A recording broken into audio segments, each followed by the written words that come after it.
이중 운영 체계를 당연히 유지해야 되는데 아예 그 시스템 자체가 없다는 게 놀랍습니다. 3시간 안에 복구할 수 있다고 큰 소리를 쳤다는데 어떻게 3시간은커녕 지금 이틀이 다 되도록 복구가 안 되지 않습니까? 네. 자, 그래서 이 책임을 지금 야당에서는 윤호중 그만두게 해야 된다 이제 이렇게 말씀하시고 계신 거고 그럴 사항은 아니라고 민주당은 보고 계시는 거고요. 아니, 저희가 그냥 뭐 무조건 안 된다라고 하는 게 아니라 네. 보세요. 22년 10월 달에 카톡 모통 사태가 일어났잖아요. 예. 그래가지고 여기에 대한 이중화 작업에 대한 필요성이 일어났어요. 그래서 23년도에 이제 그렇게 하겠다고 디지털 행정 서비스 하겠다라고 발표를 했어요. 윤석열 정부가. 네. 그런데 그러면 23년도에 발표했으면 23년도에 24년도에 예산을 태웠어야죠. 근데 안 태웠어요. 그리고 또 24년도에 25년 예산 짜잖아요. 윤석열 정부잖아요. 근데 이때도 예산을 안 짰어요. 그렇기 때문에 이걸 과연 윤호중 행안부 장관의 과실로 봐야 되냐. 이제 취임한 지 2달 된. 그래서 저는 거기에 대해서 이제 그렇게 주장은 하실 수 있는데 저는 국민들이 이 부분에 있어서는 저는 납득하실 거라고 보고 이 이후에 이런 사고가 또 일어난다고 하면 그때는 네. 경질해야죠. 아니, 저도 이제 말씀 좀 드릴게요. 앞에 네. 서론들이 너무 길었어가지고 다들 지루하셨을 것 같은데 이거 핵심부터 말씀을 드릴게요. 네. 이거 지금 정치 사안 아니에요. 정치 사안 아니고 굉장히 심각한 사안이에요. 네. 그게 온라인으로 돼 있어서 우리가 그 중요성을 약간 이제 잘 모르고 있어서 그렇지 실제로는 뭐 조선왕조에 따지면 실록을 보관하고 있는 곳에 사고가 난 거고 우리나라에서 오프라인으로 하면 행안부에 그냥 불이 난 거예요 사실은. 자 그러면은 이게 왜 났는지 그리고 이걸 왜 대비를 못했는지 그것만 따지면 됩니다. 자 이거 왜 났습니까? 이거 지금 앞서서 말씀하신 대로 리튬 배터리랑 서버랑 너무 가까이 뒀기 때문에 벌어진 일이에요. 근데 리튬 배터리의 안정성 문제는 우리가 여러 번 봤어요. 그렇다면 이거를 더 조심했어야만 하죠. 근데 리튬 배터리가 왜 화재가 나는지는 사실 아직도 전문가들도 잘 몰라요. 그럼 어떻게 해야 됩니까? 이런 위험성에 대비해서 미러링, 그러니까 지리적 이중화를 통해서 여기가 불이 나도 정상적으로 돌아갈 수 있게끔 해놨어야 돼요.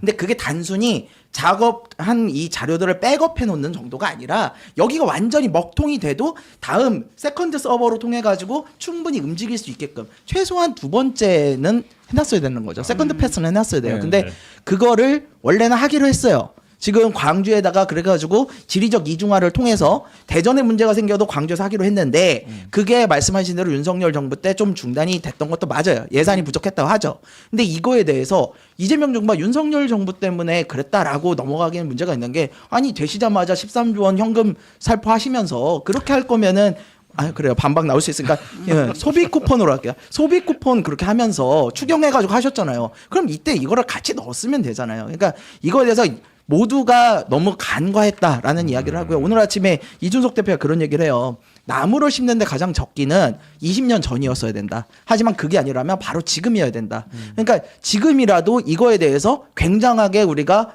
이 심각성을 따지고 지리적 이중화에 많은 인프라를 투자를 해야 돼요. 이게 매몰 비용이 아닙니다. 이게 이미 지난번 카톡 먹통 사태 때 네. 사기업들에게는 정부가 의무로 너네 이중화를 해야 된다. 여기가 네. 사고가 나도 다른 데가 하도록 해야 된다 해서 사기업들은 이미 의무로 하고 있어요. 굉장히 세게 질타했는데 예. 막상 정부기관에서는 좀 미흡. 그렇죠. 근데 정부기관은 이유가 있긴 해요. 그 카톡이나 이런 데들은 바깥에 있는 아마존 클라우드나 구글 클라우드나 이런 데를 쓰면 되잖아요. 근데 네. 정부는 그거 외국 기관이잖아요. 그러니까 외국의 가상 클라우드를 쓰기가 굉장히 어렵다 보니까 우리 내부에서 폐쇄망을 만들어야 되는데 그거에 대해서 돈이 많이 드니까 여태까지 안 하고 있었죠. 근데 이게 우선순위라는 거예요. 그래서 지금 행안부 장관을 경질하느냐 이런 게 문제가 아니고요. 네. 여야가 합쳐가지고 이거에 대한 예산을 빨리 세우고 이거 매몰 비용 아니에요. 그렇죠. 이 디지털 정보로 갈 거면 이거 진짜 심각한 문제거든요. 맞습니다. 이거부터 가야 되고 또 우리나라가 이거를 가상 클라우드를 쓰는데 외국 거를 못 쓴다면 우리나라 기업들도 있어요. 우리나라도 뭐 오케스트로나 이런 데가 지금 유니콘으로 해서 상장을 앞두고 있는 그런 회사들도 있거든요.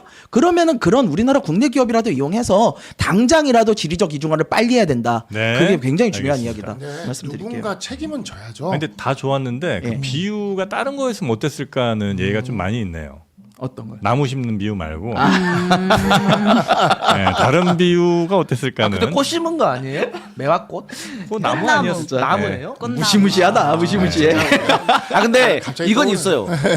이게 이제 또 정확히 지적을 하셨는데 네. 사실 공직자들의 마인드는 이 클라우드 서비스에 대한 이 보안에 대한 좀 공포심이 있더라고요. 있죠. 네, 그래서 네, 이 있어요. 인식 변화도 좀 있어야 됩니다. 근데 진짜 누군가는 책임을 지는 모습을 보여줘야 됩니다. 이게 너무 국민들이 불편이 너무 심해요 지금. 그리고 아까도 말씀을 하셨지만 정말 수십억이 들어갈 수 있는 부동산 거래도 지금 원활하게 되지도 못하고 있는 예, 상황이고 이러한 지점들에 대해서 아무도 책임을 지지 않고 진짜 이런 식으로 그냥 넘어가는 이러한 분위기를 만든다라는 것이 글쎄요 민주당이 그렇게 치면 예전에 뭐 그룹 회장님들이나 아니면은 이전 정부의 장관들이나 이런 사람들에 대해서 책임지라고 목소리를 높이고 29번씩 탄핵하던 것들을 생각하면 지금 이런 식으로 회피할 일은 아니라고 생각합니다. 그냥 제가 아까도 말씀드렸듯이 윤호중 장관은 사퇴하셔도 의원이에요. 네, 일단은 저 복구를 우선 하고 그 다음에 책임을 그렇게 얘기를 해도 되죠. 내가 예, 복구까지는 책임을 지고 네, 책임을 네, 지고 네. 사퇴를 하겠다라던가. 그럼 그런 복구하는 모습은 동안 국민 여론 좀 들어보고 근데 대신에 국민의힘 그런 말 하면 안 된다니까요. 아니 이태원 참사 났을 때 어땠어요 이상민? 어땠어요? 그럼 그때 친한 게 그럼 이상민이라도 그만두라고 했었어야지. 그런 다음에 지금 이런 말 하면 내가 이해라도 하겠어. 근데 그때 아무 말도 못하면서 이제 와서 무슨 인재 취임한 지 2달 된 장관한테 그만두라? 이태원 이거 참사 말도 안 때 되는 얘기 친한계가 마세요. 존재하지 않았어요. 한동훈 대표 그냥 법무부 아니 장관. 그러니까 친한 게 없었어. 알겠습니다. 없었어. 네. 네, 들으신 것처럼 정부는 행정 전산망이 재난으로 마비가 돼도 3시간 안에 복구할 수 있다고 강조한 바 있습니다. 하지만 백업 역할을 맡을 쌍둥이 센터는 13년이 지나도록 문 열지 못하고 있습니다. 최규진 기자입니다. 정부는 2022년 국가정보자원관리원이 재난으로 소실돼도 실시간 백업으로 3시간 이내 복구가 가능하다고 강조했습니다. 대전과 광주센터 간 실시간 백업이 이루어지고 이중화를 위한 공주 백업센터도 건립 중이라고 했습니다.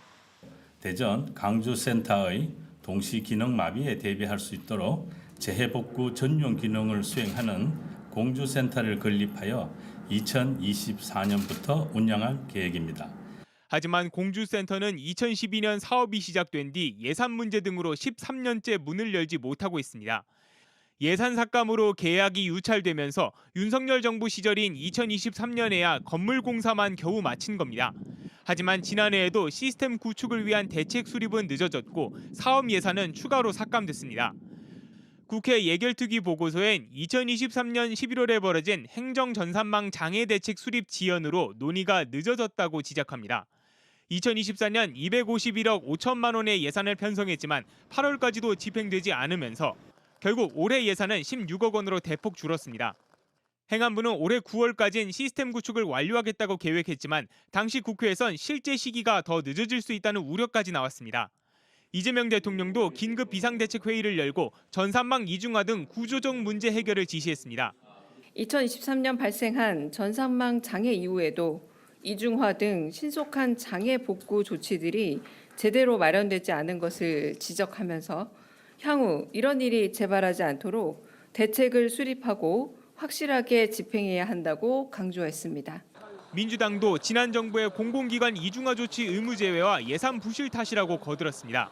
반면 국민의힘은 현 정부의 부실한 능력이 사고를 키운 것이라고 주장했습니다. JTBC 최규진입니다.